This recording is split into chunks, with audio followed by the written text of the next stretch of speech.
Assalamualaikum, selamat pagi. Khabar rakan-rakan? Saya baru lepas one appointment. So now saya nak get ready for lunch appointment bersama dengan Salihin. Saya mempunyai lesen menulis wasiat or memberi perkhidmatan untuk assist tuan-tuan dan puan-puan menulis wasiat bersama Salihin. Lesen saya ialah di bawah Salihin, Salihin Trustee Berhad. So saya tengah download ni one of my customer, actually two of my customers buat amendment pada wasiat. So saya buat penulisan secara lengkap atau membantu tuan-tuan dan puan-puan menulis secara lengkap. Maknanya jika tuan-tuan dan puan-puan sudah berkahwin dan mempunyai anak, so boleh buat harta sepencarian, penulisan harta sepencarian, boleh buat hibah dan boleh buat wasiat. Okey. Bagusnya membuat total financial planning ni ataupun penulisan wasiat, penulisan orang kata apa, harta pusaka sebagainya ni secara lengkap, cover everything. Hi Siti Darlina, how are you? Contohnya my customer yang baru beri saya amendment ni, dia update beberapa contohnya kenapa kita buat amendment. Contohnya probably kita dah jual aset kita, daripada 5 aset yang kita declare atau kita dah senaraikan untuk memberi kepada penerima, kita dah jual 2. Jadi kita amend lah dekat kita punya wasiat. Tak amend pun tak apa, but amend lagi better lah. Dan kedua, mungkin kita ada pertambahan aset, jadi kita pun boleh buat amendment atau perubahan pada wasiat. Buat wasiat ni sebenarnya sangat senang. Dia ada 3 jenis penulisan. Ada yang paling senang ialah senaraikan, sebab kami tak minta photostat SMP, photostat geran tanah, photostat buku, tak ada. Nanti saya ada formatted form yang saya dah buat khas untuk tuan dan puan-puan. Saya boleh email, just senaraikan apa, rumah kat mana, alamat, and then kolom pertama lah is details of aset-aset atau account ke, tunai tu aset jugalah. Aset, kereta, rumah, kereta, apa lagi, shares ke, dan bawah tu savings, apa lagi, takaful. Dan kolom kedua ialah nama nak bagi pada siapa, dan kolom ketiga percentage dia. Sangat senang kan? Ada yang buat lagi senang, dia senaraikan semua harta dia. Setengah orang ada 2 rumah 1 kereta, ada orang 1 rumah 1 kereta, ada orang hanya ada 1 rumah, atau ada orang hanya ada satu gerantan, 1 tanah, ya, yang diwarisi. Okey, untuk membuat hibah, antaranya lah tadi saya mention harta sepencarian ialah isteri bagi pada suami, suami bagi kepada isteri terhadap harta-harta yang tuan-tuan dan puan-puan kumpul semasa berkahwin. Selepas berkahwin, jika nak buat harta sepencarian ni seboleh-bolehnya lah, supaya tidak ada apa-apa dispute ke apa ke. Tapi kalau nak bagi lebih dekat isteri, tak apa. Nak bagi lebih pada partner kita, suami kita, tak apa. Dialah kita punya partner dunia akhirat kan, insyaAllah. #Tiljannah. So pada harta sepencarian tu, peluang kepada suami untuk memberi isteri lebih daripada yang mengikut faraid. Kalau ikut faraid 1/8 je yang so isteri-isteri berbincanglah dengan suami, ya. Sebab isteri inilah yang menjaga suami, urusan rumah tangga, urusan kerja. Kalau bisnes bersama, urusan bisnes lagi. Wow, macam sotong kita, betul tak? Cuba angkat tangan, siapa setuju? So tiba-tiba pula women's right pula. Kan, saya berseluruh je. Saya berseluruh tu is a message. Berbincanglah dengan suami, suami berbincanglah pada isteri kan. Isteri lah kalau mempunyai zuriat, melahirkan zuriat melalui semua pengalaman tu. So bincang, nak bagi isteri lebih daripada 1/8 ikut faraid itu, nak bagi rumah lebih ke, nak bagi account saving khas untuk isteri ke, nak bagi unit amanah khas untuk isteri ke, nak bagi portion tu lebih pada isteri guna portion harta sepencarian. Okey, portion kedua hibah. Hibah ni kita selalunya associatekan dengan pemberian hadiah. Boleh diberi kepada bukan waris. That's why mesti ada financial consultant. Kalau nak menghubungi saya 012-390-6050, saya boleh bantu, saya boleh explain. Okay, hai Sakina. So, anda hibah, contohnya, saya mempunyai beberapa customer yang mempunyai anak angkat. Ada zuriat dan juga ambil anak angkat. Alhamdulillah, banyak rezeki dia ya. Ada juga yang tidak ada zuriat, so mengambil anak angkat. So, anak angkat tidak ada di dalam faraid. Jadi, kita menggunakan kolom hibah untuk memberi kepada anak angkat. Maknanya bukan waris lah.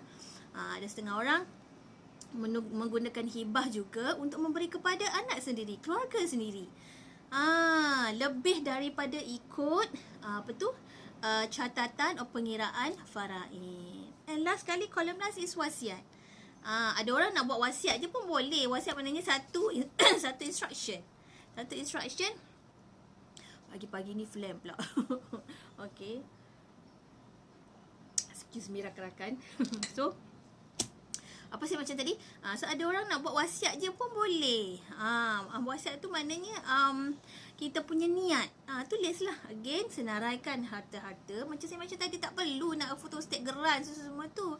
Just, kalau rumah, alamat rumah, secara tepatnya kereta, apa nombor kereta, model kereta, kalau account number, kalau account simpanan dalam bank mana, account number, kalau share ke apa ke, senarai itu je. Kolom nombor 2 nama, kolom ketiga percentage. So boleh buat anda wasiat. Jangan terlalu nak memikirkan tentang nanti protes tak protes dan sebagainya. Buatlah untuk mengelakkan apa-apa nanti bila tidak ada tak buat paperwork, tak buat wasiat, dan waris-waris yang tinggal tu tak rajin pula nak menguruskan pembahagian. Itu yang berpuluh bilion sangkut tu di amanah raya tu. Sebab tiada wasiat. Aset beku. Tidak ada buat wasiat. Semua aset beku lah. Okay.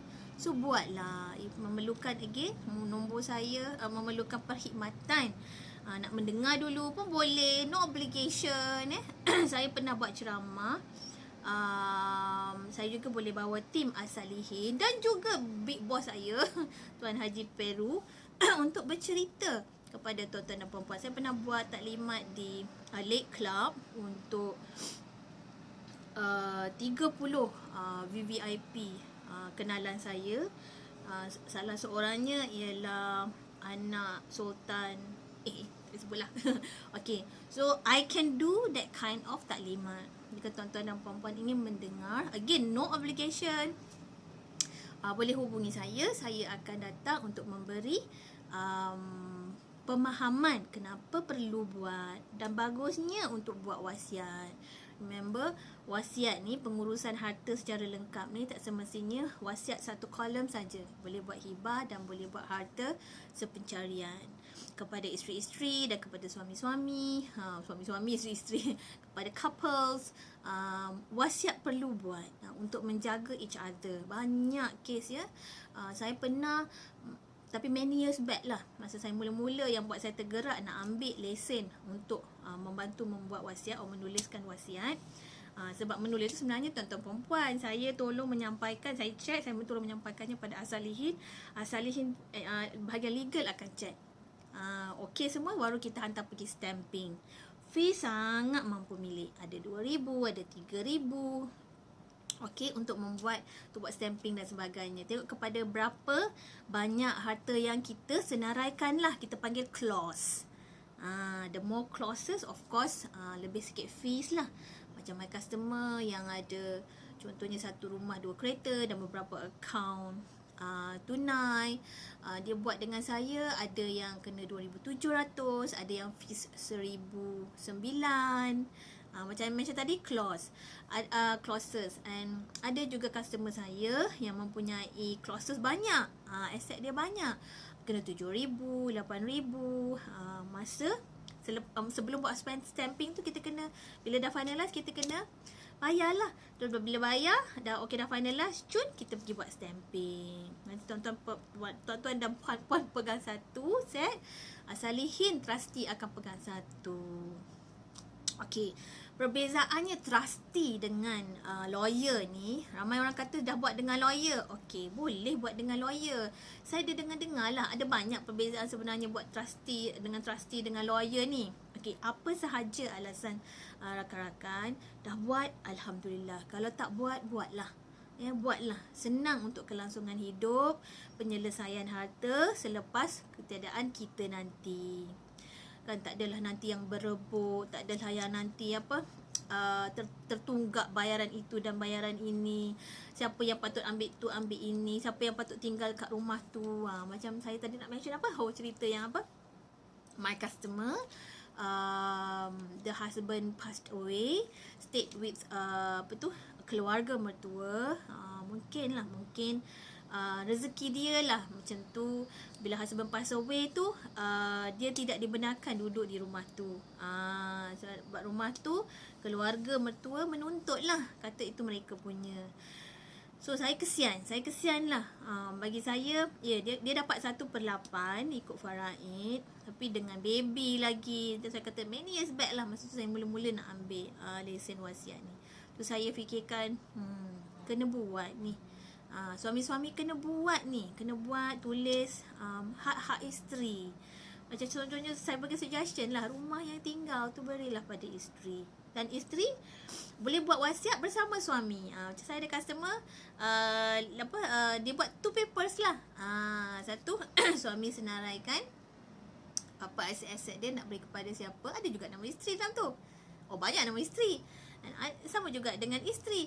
Aset-aset dia senaraikan barang kemas, simpan-simpanan dia. Lepas tu ada dalam tu nama suami, antaranya rumah.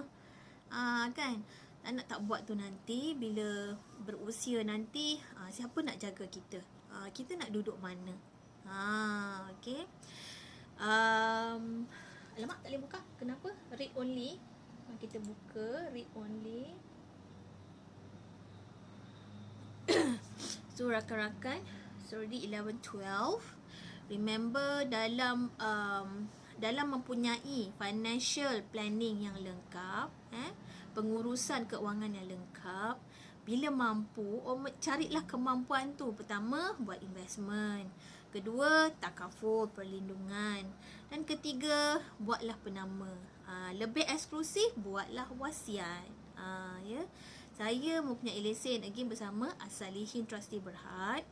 Jika tuan-tuan dan puan-puan ingin mendengar lebih lanjut, boleh hubungi saya.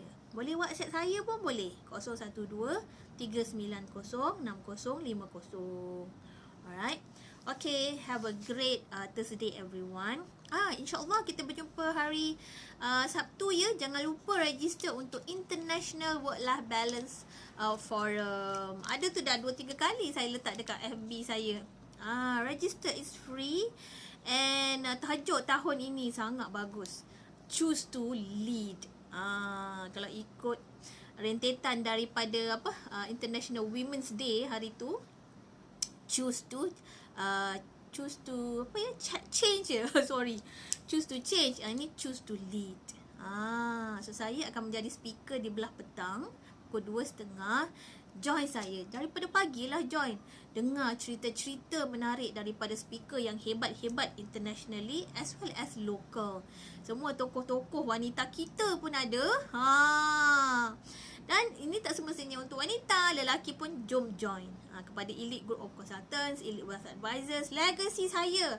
Dan juga rakan-rakan saya di Principal, di Sun Life, rakan-rakan kenalan di From Uni. Ni semualah saya nak sebut ni. Sekolah rendah saya, sekolah rendah Hishamuddin, sekolah menengah saya CBN. Jom join International Work-Life Balance hari Sabtu ni, forum hari Sabtu ini daripada pagi 9 hingga 5 secara virtual.